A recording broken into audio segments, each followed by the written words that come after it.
Today's sponsor is Maximum Settings, a cloud-based gaming service where you won't need to spend thousands of dollars to upgrade your PC or a personal nuclear plant to boot up your system. Just do it! And for as low as 9.95 Canadian dollars a month, you can play the most recent games on your computer even if your hardware isn't prepared.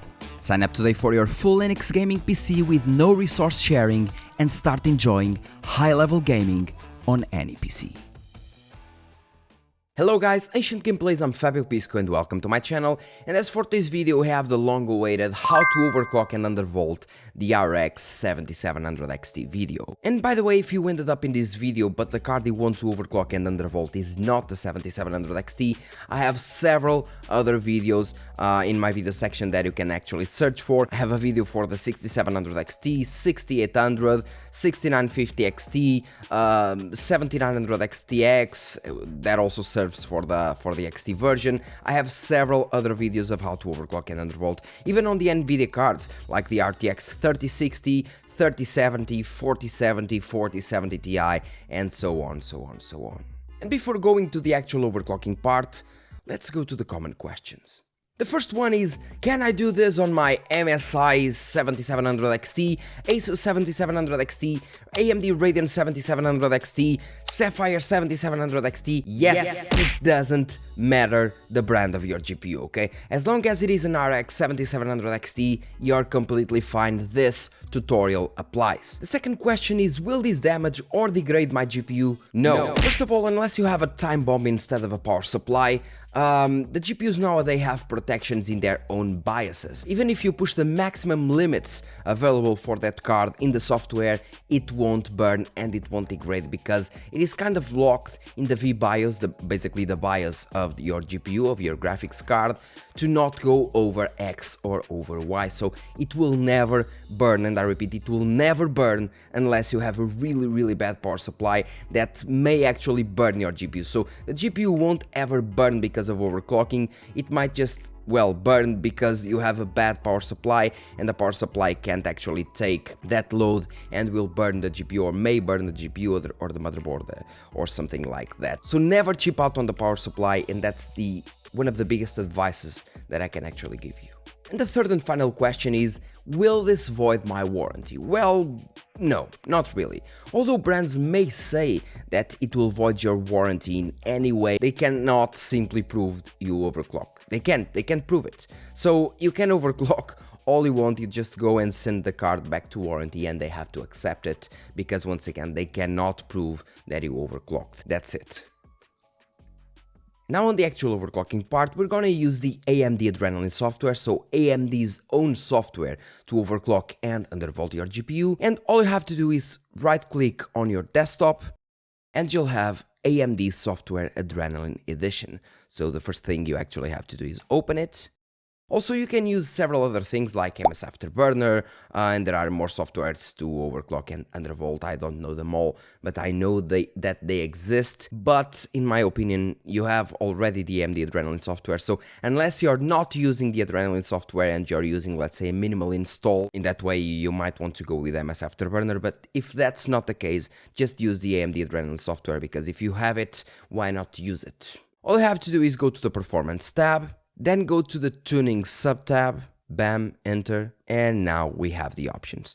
So the first thing that you have to do is go to Manual Tuning here on the right corner, just select Custom, then enable all the sliders that you see here for GPU tuning, VRAM tuning, power tuning, enable everything. So enable, Advanced Control enable, VRAM tuning enable, Advanced Control enable, fan tuning enabled, and power tuning enabled. Now, the first step that I take when overclocking a GPU, any GPU, is to go to the power tuning first. So the power tuning is the most important setting in my opinion. Go to the power limit and raise it to the maximum. You can have, let's say, 5%, 10%, 15%, 20%, or even 50%.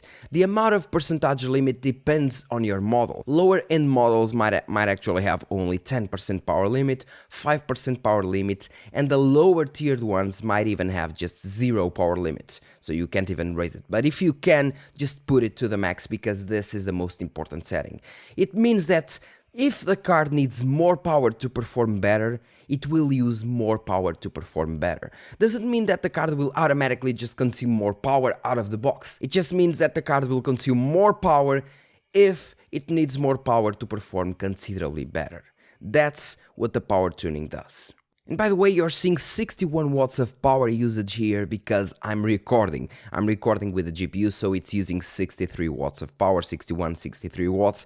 As you can see, the VRAM tuning is also maxed out, and that's the reason why we have so much power draw, because usually it would be around full idle, it would be around like 8-10 watts of power draw. In this case, it's 61 because we're recording. As for the fan tuning, I usually leave the 0 RPM option enabled, at least in cards with such beefier coolers like the Nitro Plus. In lower tier cards, I do prefer to have the fans running all the time because the card gets much cooler and you don't have to be enabling and disabling the fans all the time. But as for the maximum fan speed, I do believe that in cards such as these ones, 100% is completely useless. You don't need it at all.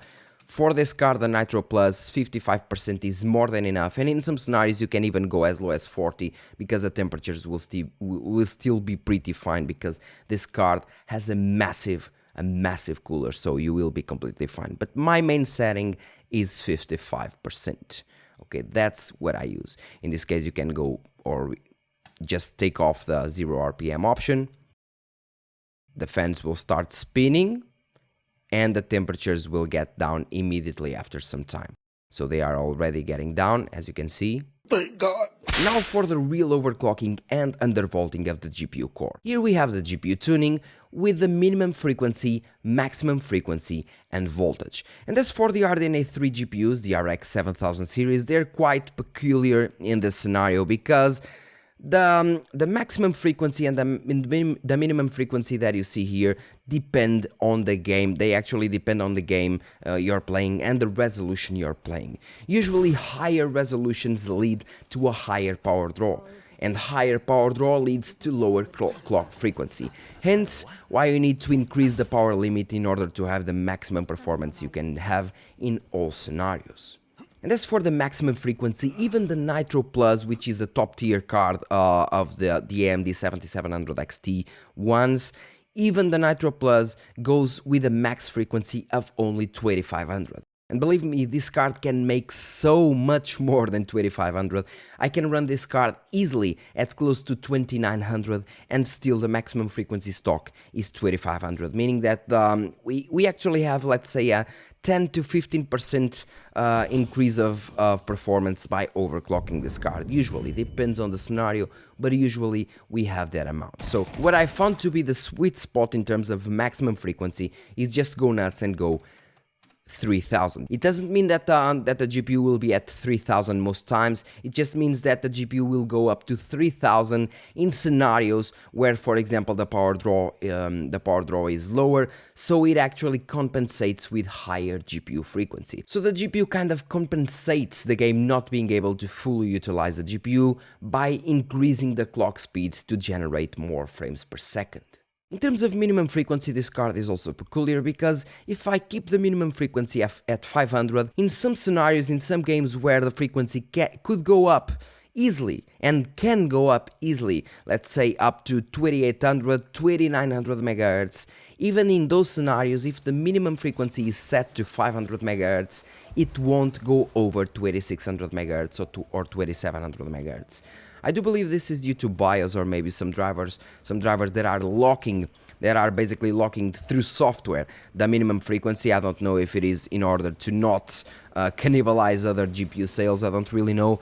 But this card can easily go up to 2800 or 2900 in some games, even more if you have top tier cooling solutions like the one I have, the Nitro Plus. So what I found that you can do in these situations, for example in games like Ratchet and Clank, even if I go with a minimum frequency like this, it would go up to, let's say, 2600, 2650 MHz, but as soon as I go to 2700 MHz of minimum frequency, then it raises the frequency, usually to 2750 MHz, 2800 MHz, or 2850 MHz. So as soon as I select the minimum frequency of 2700 MHz, the frequencies just shoot up compared to the previous results that we have, usually delivering around 5 to 10% more performance depending on the scenario. So in some scenarios it goes from 2600 MHz to 2800 MHz, a 200 MHz core difference,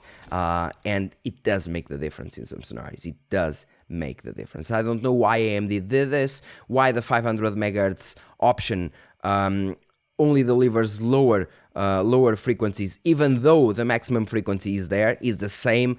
I don't really know why that happens, but it happens. If you want the maximum performance, I do advise you to keep the minimum frequency at 2700 and the maximum frequency at 3000. And by the way, don't worry, because the minimum frequency is the minimum frequency for 3D applications. As we can see, we have the minimum frequency of 2700 and the clock speed is not at 2700, it is at 91 MHz, 100 MHz, so this is just for 3D applications. Don't sweat it. Now, the voltage works like an offset slider. So each frequency has its base voltage. Imagine if you select, for example, 2700 here, you'll have a base voltage. If you select 2800, you'll have a higher base voltage. If you select 2500, or let's say if the GPU is running at a minimum of 2500, you'll have a lower base voltage. The lower the minimum frequency, or the lower the frequency the GPU is running, the lower the base voltage will be. And like I told you before, the voltage slider works as an offset, and it doesn't mean that you'll have this voltage that you're seeing here. It will just affect the base voltage that each base frequency has. Once again, 2500 will have a frequency, a base frequency, that will be affected by the voltage slider, of course. 2600 will have a higher base frequency that will also be affected by the voltage slider. And 2700, 2800 will also have higher voltage, base voltage for that frequency, because the frequency is higher, so the base voltage is higher. And once again, the more you decrease the voltage on the voltage slider, the more the base voltage will decrease as well. Once again, this is an offset, not a precise adjustment of the voltages. As for my experience with this card, well, in terms of the settings that I'm using, what I found to be the best settings for this card is 1050 millivolts. 1050 millivolts was perfectly stable in all the tests that I've done. Remember that I tested 40 games with this card some time ago, and every single game was perfectly stable with 1050 millivolts. I tested in other scenarios 1080p, 1440p, 4K, 1440p ultra wide, and 1015 millivolts is perfectly stable for my Nitro 7700 XT. Remember, all cards are different. You can buy 10 Nitro Plus 7700 XT cards, and all of them will be slightly different. You can buy 100 cards, and all of them will be slightly different as well. It depends on a GPU binning, so it's the luck of the draw. What I advise you here is to start with, let's say, 1100 millivolts, because I believe that most GPUs will be able to do 1100 millivolts in this scenario.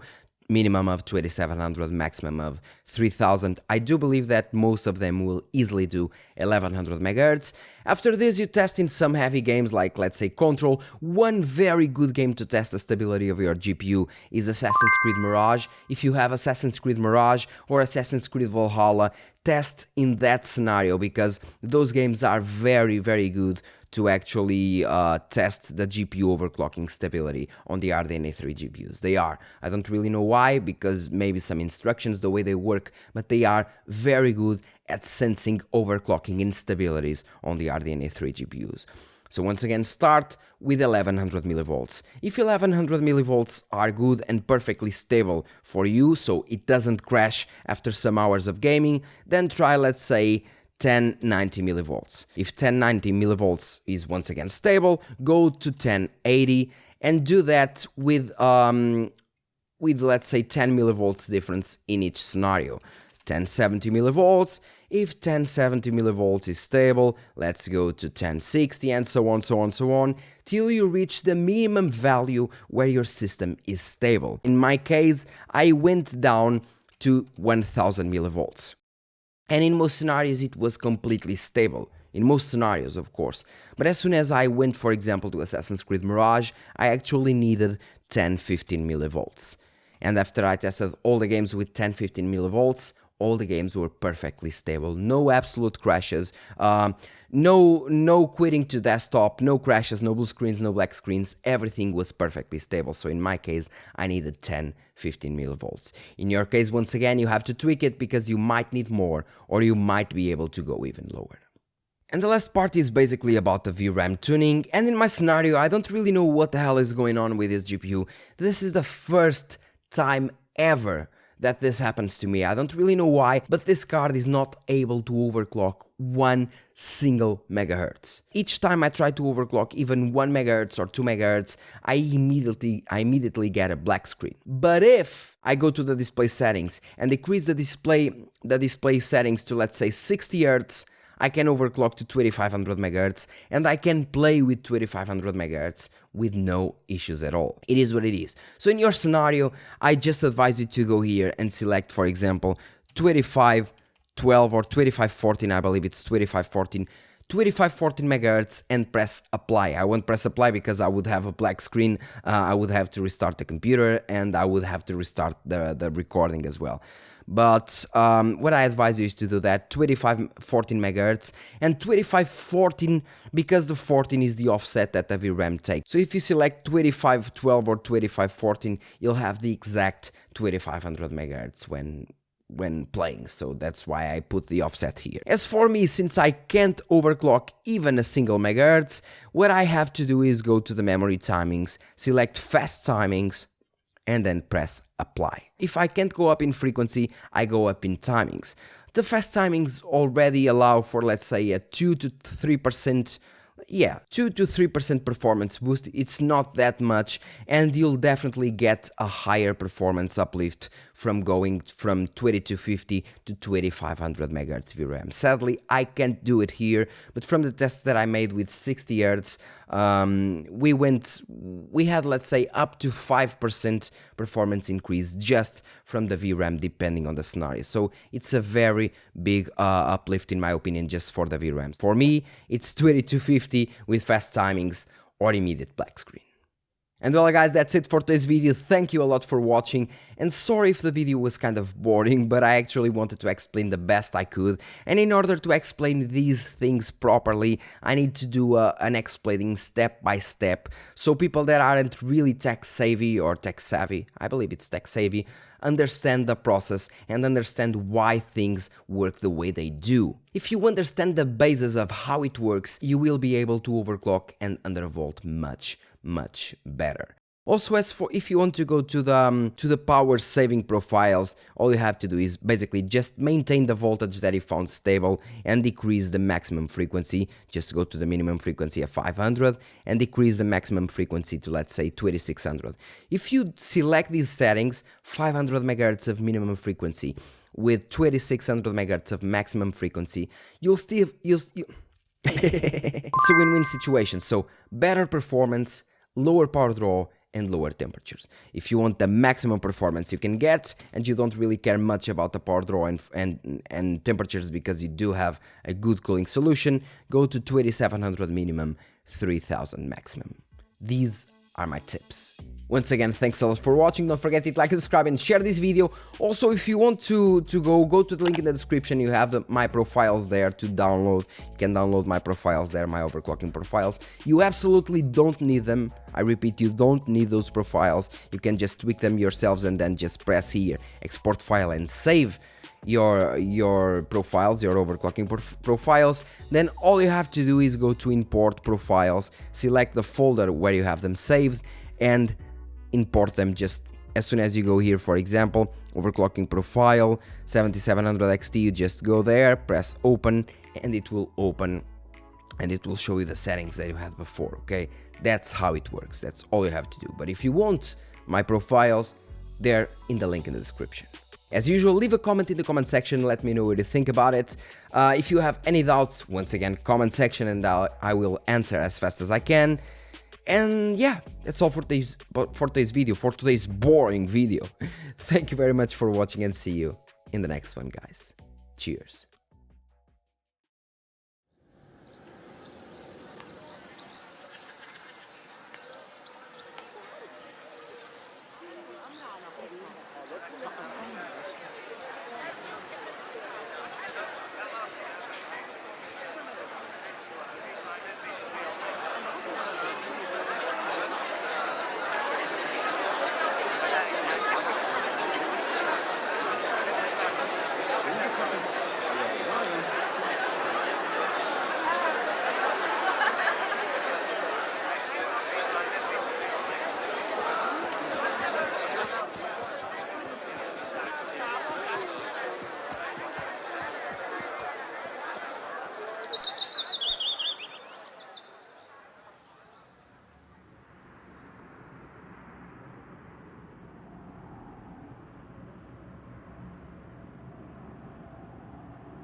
Of the Resistance, report to your nearest intake facility immediately. We promise nothing nefarious will befall you. We promise.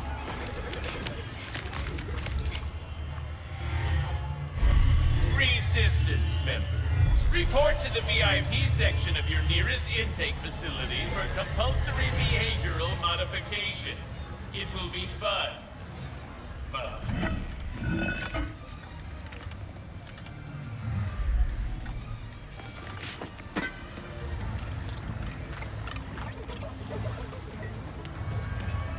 Your suit seems to be working nicely, blending right in. There is the assistant, and there is the info bot.